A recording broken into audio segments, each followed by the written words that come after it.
Welcome everyone to this week's video. Today we are on Fish Friday number 89 and we have a good one for you today. Today's fish was actually requested by my wife, Mrs. Ping, and I gotta say I'm kind of surprised I haven't done this fish already. It's a really cool fish that I think a lot of people find super interesting. So let's get right into this. Today's fish that we're going to be talking about is the white sturgeon. So the white sturgeon, or the scientific name Asapenser transmontanus, again that is Asapenser transmontanus. It is part of the family Asapenseridae, which is the family of sturgeon, if you can believe that. So many people have seen sturgeons before and think these dinosaur fish and they're so cool, but a lot of people don't really know a lot about them. They're pretty darn unique. In fact, the sturgeon family is fairly uncommon, and there's only one other related cousin to them, and that is the paddlefish, the American paddlefish and the Chinese paddlefish, which the Chinese paddlefish is more than likely extinct. But anyway, so the white sturgeon.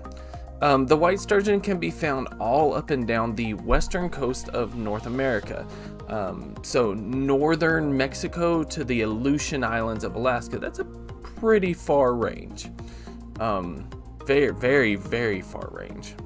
And it's a big fish. It's a big fish. It can be anyway. Commonly you'll find these around 2.1 meters, which is 6.9 feet, with a max length of about 6.1 meters. That's 20 feet. So that's like the absolute max length ever recorded. In terms of weight, this is where it gets really crazy. The max weight ever recorded was 816 kilograms, 1,799 pounds, 1,800 pounds.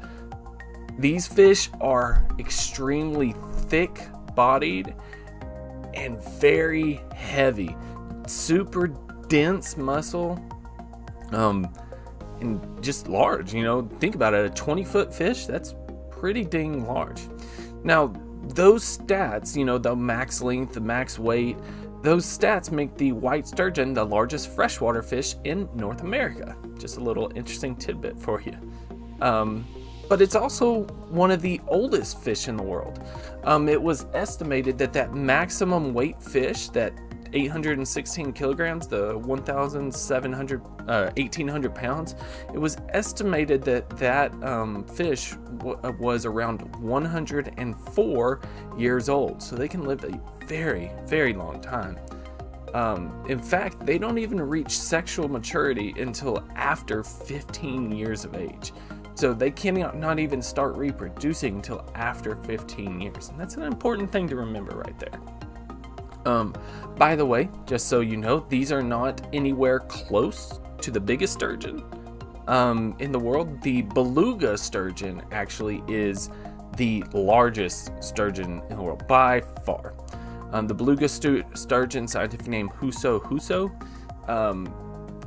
I think the maximum weight ever recorded for that one was 2,000 kilograms, 4,400 pounds. So 2 tons, and it wasn't actually much longer. Beluga sturgeons just get quite a bit thicker in the body. Now, the sturgeons are known as a primitive fish. They are known as a primitive fish. That means that they retain several characteristics that their ancestors retained. Long time ago, in the time of dinosaurs, sturgeon looked very, very similar to their ancestors, just like sharks do. Sharks, people know, have been around for a very, very long time. And if you look at this picture here, this kind of looks like a baby dang shark right there, baby shark. They do have a cartilaginous skeleton, just like sharks do, by the way, just so you're aware. And they have no scales. These are not scales. These are what are called scutes. Scutes are bony plates. These are actual bones. Think like the plates of a turtle shell. That's what these are. They're actual hardened keratin. They're pretty dang thick. Like these are tough. These are very, very tough fish. They have this elongated body, you know, real cylindrical, this flat belly with these gray, this dark gray on the side with a white belly. But they also have these barbels set way forward on the chin, and they use that for sensory organs. Remember, just like many fish that have had these barbels, those fleshy whiskers, those are for sensing stuff while they are trying to find food. So you can see, by the way, those scutes, they have 5 rows, the most prominent being the one on the back and these 2 on the sides, but they do have another one way down here. Something else to note, just like sharks, they have a heterocircle tail, meaning this upper lobe is much longer. Just what they have, their tail. When they're young, this is a juvenile, obviously, that you can kind of see these characteristics quite a bit more. If you look at like this older one, they don't seem to be as prevalent. They don't look as dinosaur-y, I guess is one way to put it. They don't look like a dinosaur. They look more just kind of like a fish with white spots, but those are what those scutes are. Like I said, when they're young, very, very dinosaur-looking.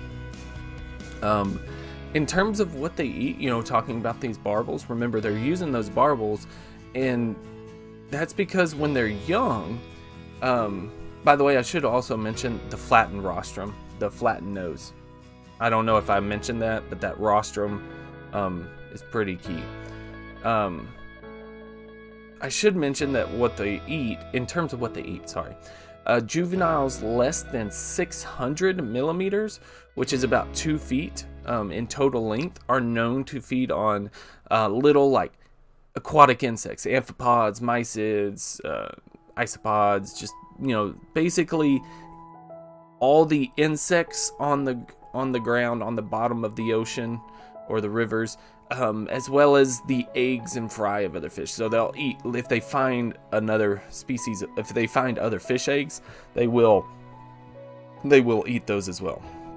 When they get above 2 feet, so the adults, in quotations, they consume basically everything. And as they get bigger, they actually adjust to a piscivorous diet, meaning that they eat other fish. They'll eat herring, shad, gobies, flounders, and they'll also eat clams, you know, or crustaceans. They adjust to a much more predatory diet.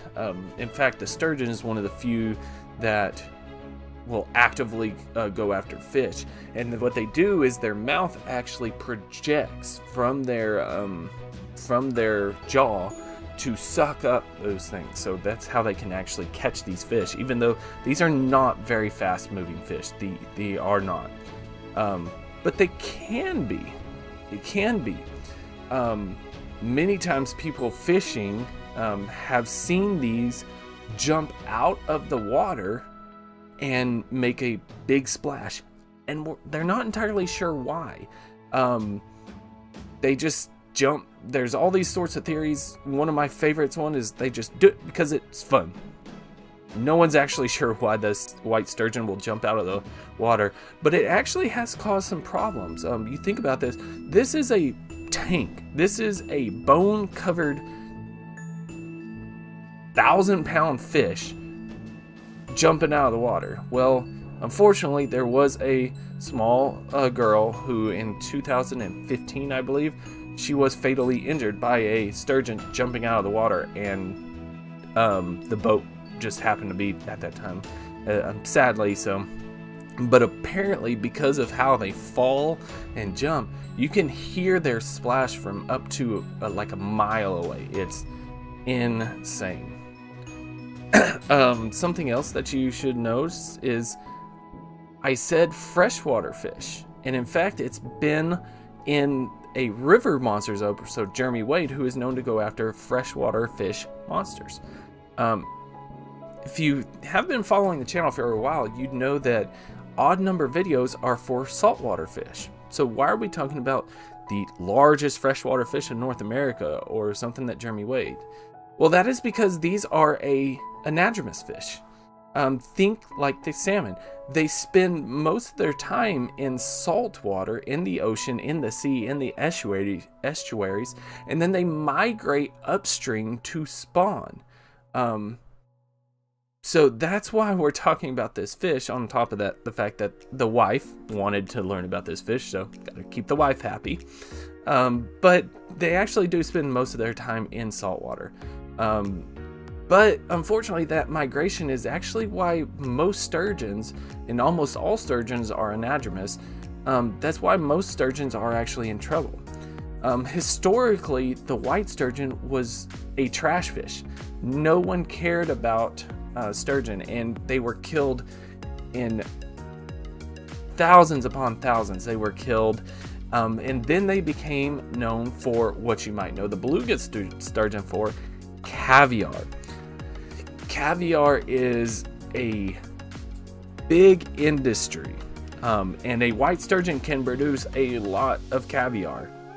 It's estimated, and I'm not going to say estimated, the average seems to be 5,648 eggs per kilogram of body weight. So let's say you have a 200 kilogram sturgeon. That's 10,000.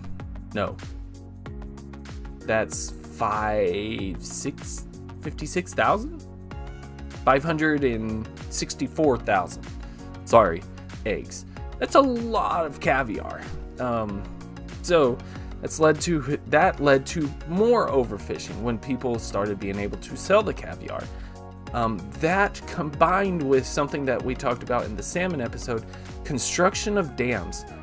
Construction of dams are really bad for these anadromous fish. Basically, they can't get up to where they want to spawn, and sturgeon are really particular on where they want to spawn. So if they cannot get to where they want to spawn, they will not just spawn.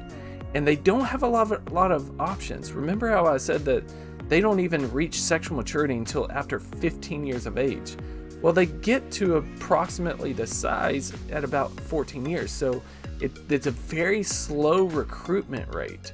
And when they're so easy to catch and find, that's why they were so easy to catch and led to historic overfishing. They are now considered endangered. Rightfully so. Rightfully so.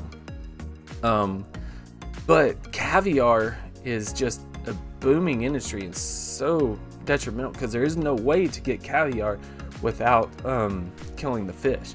And to give you an example, 1 ounce or 28 grams of caviar right now sells for $82.13. $82.13. That's not a lot of eggs. One sturgeon can make probably, let's say, 5 ounces. One fish gives you $400. Not including the meat, which the meat is actually considered relatively, I don't want to say a delicacy, but people do eat the meat, not very often. So all this stuff has led to the white sturgeon being in trouble. So, but now on a brighter note, the interesting fact that we're going to end the video on, and the interesting fact that actually just really surprised me, because I had no knowledge of this, by the way, absolutely no knowledge. You remember how I said, you know, they retain the characteristics of their paleological ancestors from long ago, you know, this and that, yada yada. And remember how I said the cartilage skeleton was there? Well, it just blew my mind that cartilaginous skeleton is actually not a primitive character, it's actually a derived one. Meaning that the sturgeon evolved to have that cartilaginous skeleton. Sturgeon ancestors actually had bony skeletons. So, meanwhile, sharks and everything, they kind of kept their cartilage skeleton. Sturgeon actually evolved first with bony skeletons, and then only kept the bones on the outside, basically these bony scutes on their skin, but the internal skeleton just basically became completely cartilaginous. I don't know of many times where that has worked in that direction, so it just completely blew my mind. Maybe it's not the most interesting fact y'all thought of this video, but it's definitely the most interesting fact I thought. But thank you guys so much again. I really appreciate it. Hope to see you again. If I don't, please be safe. Have a great day. Please leave a like, comment, and subscribe if you do. I'd really appreciate it. Hope to see you again. Really like seeing these comments. Love seeing the channel pick up. But anyway, take care of yourselves. Take care of your loved ones. And peace.